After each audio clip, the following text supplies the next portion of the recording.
Welcome to the Taxi Laboratory. I'm D. Hiroshi. Today, instead of talking about influencers or hotspots, I will talk about a veteran and unique guide. The protagonist is for 45 years in a Ginza club, Kazunaka Ize, who served as the manager. She, at 71 years old, spends millions of yen in a single night. Extravagant customers crying hidden in private rooms, and presidents of small and medium enterprises, she has seen them all. After retiring, neither becoming an advisor nor opening a shop, she started a private guide service instead. Her route is not on the map. In 1971, at 21, when Yoshiki of the city had just entered this industry, she was scolded by the previous owner and woke up to it. The highest class of service in Ginza is not about enthusiasm, but a proper sense of distance, and the force with which the customer handles the door, the tilt of their tie, and even their walking speed. With just a glance, whether they today came to talk about business, or came to let their hair down, she could tell. In her 31-year career as a manager in first-class clubs, she does not remember that many glamorous scenes. What is most unforgettable is a certain retired office worker, who all his life didn't have the courage to enter a Ginza club.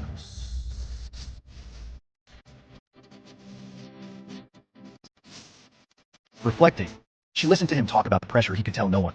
The old man bowed deeply and said that this was the most comfortable night in Ginza.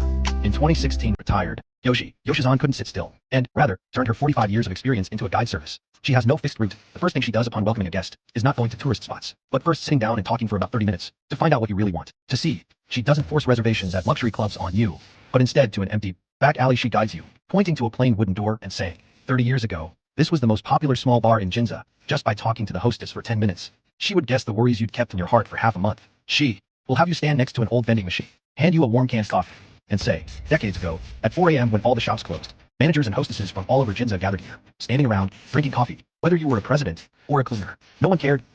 She has 3 ironclad rules. Never take tourists who are just curious to the clubs. Never force a schedule on them. Always change the route whenever the guest wants to.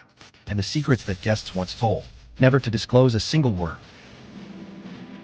Currently, Yoshiki only takes 3 bookings a week.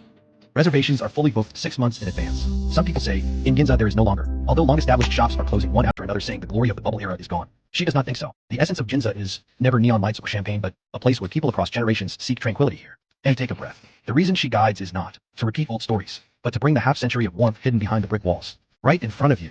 If you go to Tokyo in the future and want to walk an unusual last night route, why not visit this 71-year-old former store manager? This was Hakushi Institute. This was Lee Hiroshi. See you in the next ride, to bring you the true stories hidden in the city.